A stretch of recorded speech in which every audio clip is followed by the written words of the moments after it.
পাগলিটাও মা হয়েছে, বাবা হয়নি কেউ। পাগলি বলে যায়নি ছেড়ে প্রসব ব্যথার ঢেউ। নীলাদ্র নাজিমের জনপ্রিয় একটি কবিতার কয়েকটি লাইনের বাস্তবায়ন হয়েছে উত্তর পূর্বাঞ্চলের একটি উপজেলায়। পথই যার ঘর, আকাশই যার ছাদ, এমন একজন মানসিক ভারসাম্যহীন নারীর ভীষণ প্রতিকূলতার জীবন যেন আরো কঠিন হয়ে উঠল। আশ্রয়হীন ওই নারীর কোলে জন্ম নিয়েছে ফুটফুটে এক নবজাতক। বাচ্চারা পাগল মানুষের হয়েছে, এই বাচ্চারা পাগলে বসে না। সম্প্রতি একটি স্কুলের পরিত্যক্ত ভবনের নির্জন কক্ষে ঘটে গেল এই অপ্রত্যাশিত ঘটনা। ওয়ালটন এখন দেশের সীমানা পেরিয়ে পৌঁছে গিয়েছে 50টিরও বেশি দেশে। ওয়ালটন, ঘরে ঘরে বিশ্বজুড়ে।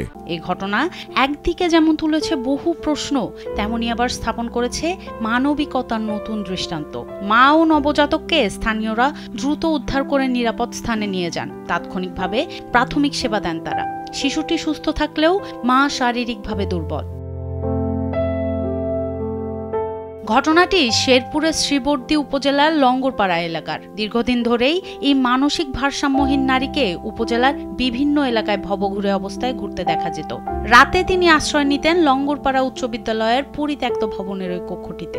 শনিবার সন্ধ্যায় হঠাৎ সেই নির্জন ভবন থেকে নবজাতকের কান্নার আওয়াজ শুনে ছুটে যান এলাকাবাসী। গিয়ে দেখেন ওই নারীর কোলে জন্ম নিয়েছে একটি কন্যা শিশু। কঠিন পরিস্থিতিতে জন্ম নেয়া এই শিশুকে দেখে স্তব্ধ হয়ে যান সকলেই। এই বাচ্চাটা আপনার হয়েছে আপনার প্রাইমারি স্কুল লঙ্গরপাড়া প্রাইমারি স্কুল থেকে, তারপরে মনে হয় আমার সন্ধ্যাবেলা এই মানুষটাকে নিজের মতো কোনো লোক নাই কে।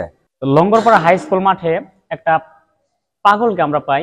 এই পাগলকে তার বাচ্চা হয় লঙ্গরপাড়া হাই স্কুল মাঠে। কিভাবে বাচ্চা হয় আমরা জানি না, মানুষের মাধ্যমে জানার পর সেইখান থেকে বাচ্চা সহ এই পাগলটাকে উদ্ধার করে আমরা ফার্স্ট টাইম আমরা নিয়ে শ্রীবর্দী সদর হাসপাতালে। চিকিৎসক ডাক্তার তানভীর আহমেদ জানান, বাচ্চা সুস্থ থাকলেও মায়ের অবস্থা আশঙ্কাজনক এবং বাচ্চার বাবার পরিচয় এখনো জানা যায়নি। আমরা আমাদের এখানে যত ফ্যাসিলিটি আছে সবকিছু প্রয়োগ করি রোগীটাকে সর্বাত্মক চিকিৎসা দেওয়ার চেষ্টা করছি, কিন্তু এখন পর্যন্ত রোগীটা আশঙ্কাজনক অবস্থায় আছে এবং উল্লেখ্য তার বাবার কোনো পরিচয় এখন পর্যন্ত পাওয়া যায়নি বা রোগীর আত্মীয় স্বজন দায়িত্বশীল কারো পরিচয় পাওয়া যায়নি।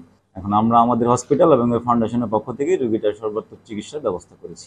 উপজেলা সমাজ সেবা কর্মকর্তা মোহাম্মদ কামরুজ্জামান বলেন, এই মা ও শিশুর সম্পূর্ণ দায়িত্ব নিয়ে তাদের ভবিষ্যৎ নিশ্চিত করতে প্রয়োজনীয় পদক্ষেপ নেওয়া হচ্ছে। সমাজ সেবা অধিদপ্তরের পক্ষ থেকে আমি বাচ্চা এবং বাচ্চা মাকে দেখেছি। প্রাথমিকভাবে যতটুকু করা সম্ভব ওষুধ এবং টেস্ট এই বিষয়গুলোতে হেল্প করা হয়েছে।